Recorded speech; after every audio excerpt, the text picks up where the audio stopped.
Good morning বন্ধুরা, কেমন আছো সবাই? আশা করছি সবাই খুব ভালো আছো, সুস্থ আছো। আমিও আছি মোটামুটি। তবে ভালো আছি কথাটা আজকাল আর খুব একটা মনে পড়ে না। তো যাই হোক, সকাল সকাল দেখো আপাতত বসে আছি হচ্ছে ব্যান্ডেল নয়, শিলিগুড়ি জংশনে। তো ব্যান্ডেল বলে বলে অভ্যাস হয়ে গেছে, তো শিলিগুড়ি কথাটা চট করে মুখ থেকে বেরোয় না। তো সাত সকালে এসে কি করছি স্টেশনে, ভাবছই তো। স্টেশনে এসেছি যখন, নিশ্চয়ই কোথাও যাওয়ার জন্যই।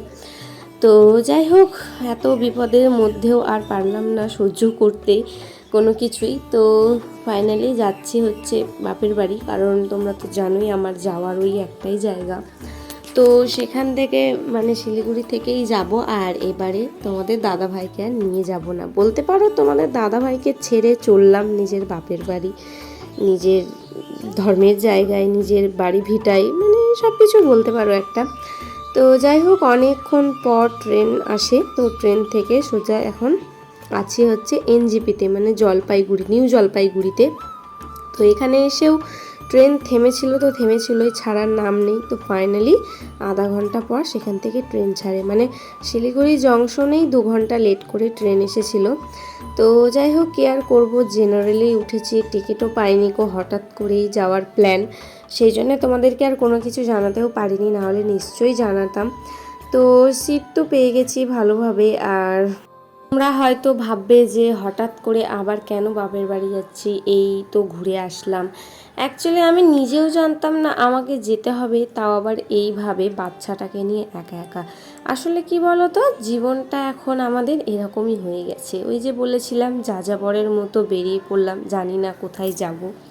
তো সেই দশা, আমি কোনোদিনও ভাবিনি যে এইভাবেও আমাকে ওকে ছেড়ে একা একা এইভাবে যেতে হবে। মানে পরিস্থিতিটাই এমন হয়ে গেছিলো না, আমি যেতে বাধ্য। তো বলতে পারো এখানে এসেও মানে কি বলবো, সেই শান্তিটা নেই কো। তো রীতিমতো বাধ্য হয়েই বেরিয়ে পড়লাম নিজের বাপের বাড়িতেই। আর তার মধ্যে ওখানে এখন রোজা পড়েছে রমজান মাসের। আমি যেদিন যাচ্ছি আর কি, ভিডিওটা তো তোমরা লেটেই পাচ্ছ আমি জানি, কারণ বুঝতেই পারছো সব কিছুই আমার যেন কেমন যেন ধীর গতিতে চলছে জীবনটা।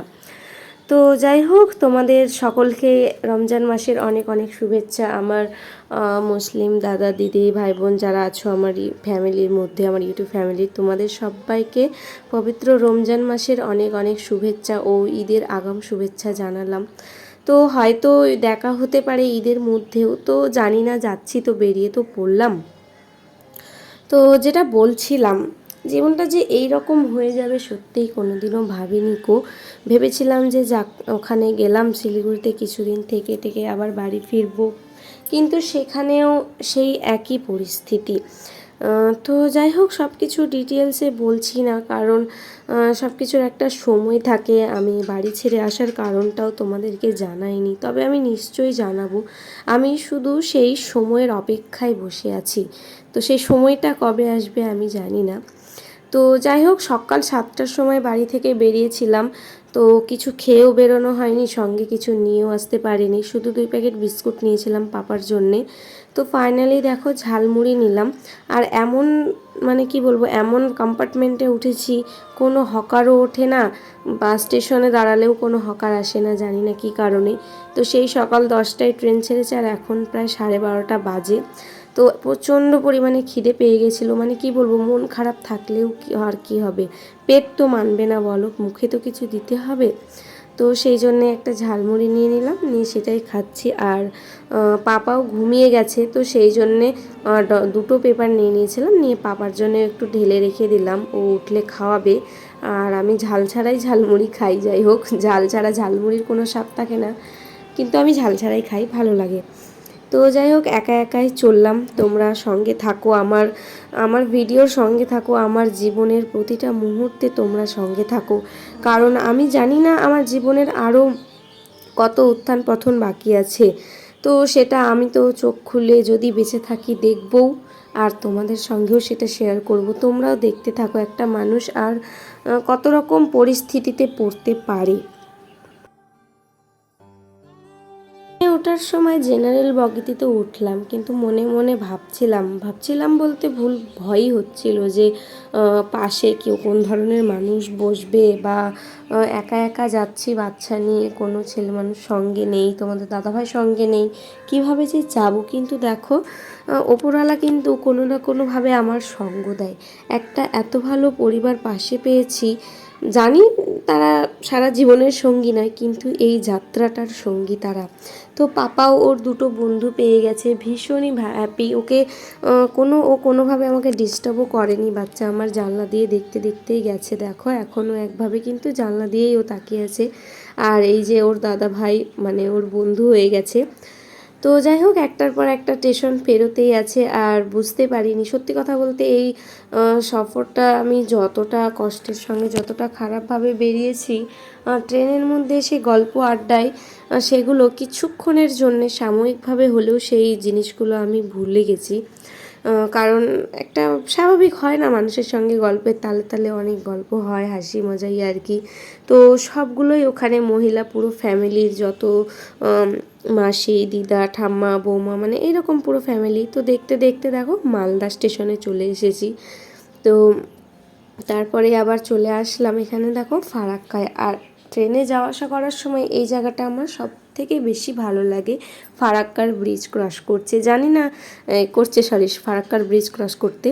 তো জানি না এটা এতটা আকর্ষিত, এতটা মনোমুগ্ধ আমার কেন লাগে। আসলেই এটা সত্যি খুবই সুন্দর, প্রকৃতির সৌন্দর্য। তো এবারে অফ সাইডে বসেছিলাম, মানে প্রত্যেকবার যখন যাই উল্টো দিক দিয়ে নদীটা দেখতে পাই, এবারে রাস্তার ধার দিয়ে দেখছি। তো ভীষণই সুন্দর লাগছিল। আর আরেকটা সত্যি কথা তোমাদের সঙ্গে আজকে শেয়ার করছি, মানে আমার মনের একটা ভীষণই ইচ্ছা, একটা শখ বলতে পারো, ভরা নদীতে না নৌকা যাত্রা।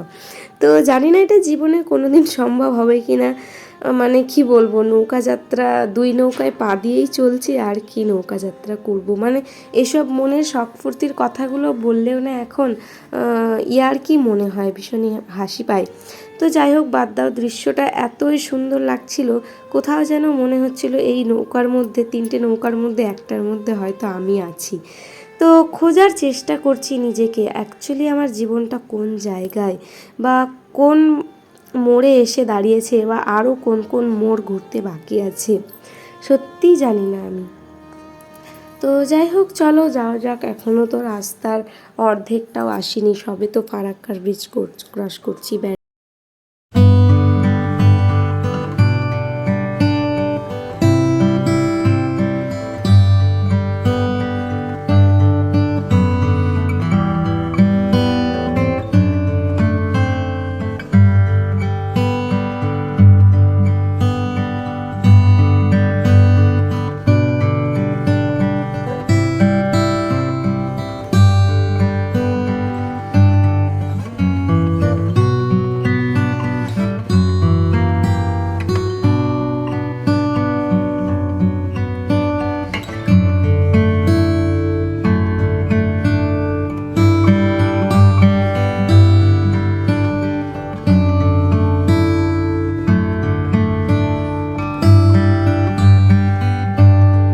তোমাদের সঙ্গে ভালোই গল্প করে, তোমরা তো জানোই ও কিভাবে কথা বলে।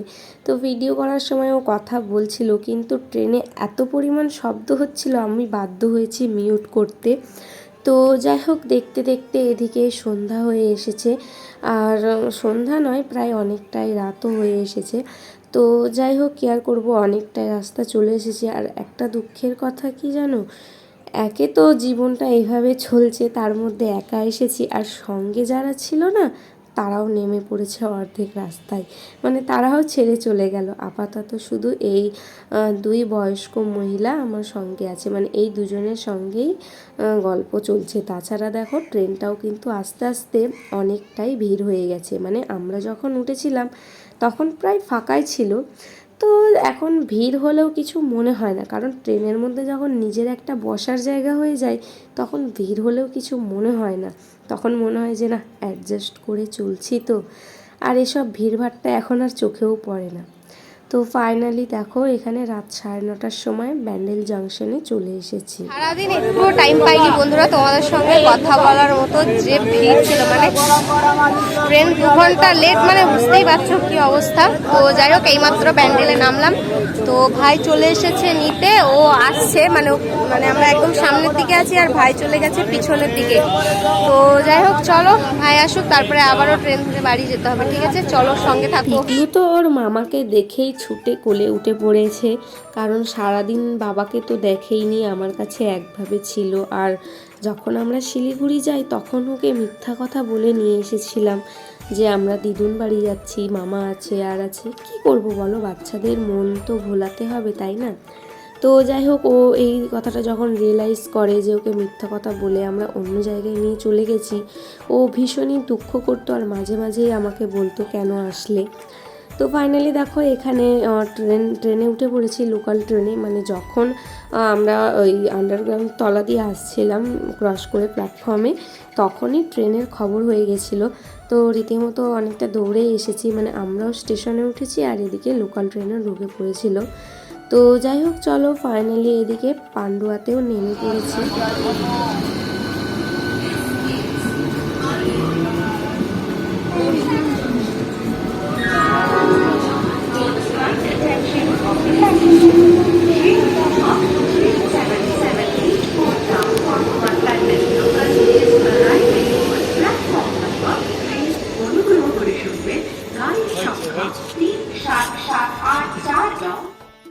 পান্ডুয়া স্টেশন থেকে নেমে অনেকটাই হেঁটে যেতে হয় বাড়িতে, আর ওই রাস্তায় কোনো টোটো বা অটো গাড়ি ফাড়ি যাতায়াত করে না, কারণ একদম রেল লাইনের ধার দিয়েই রাস্তা।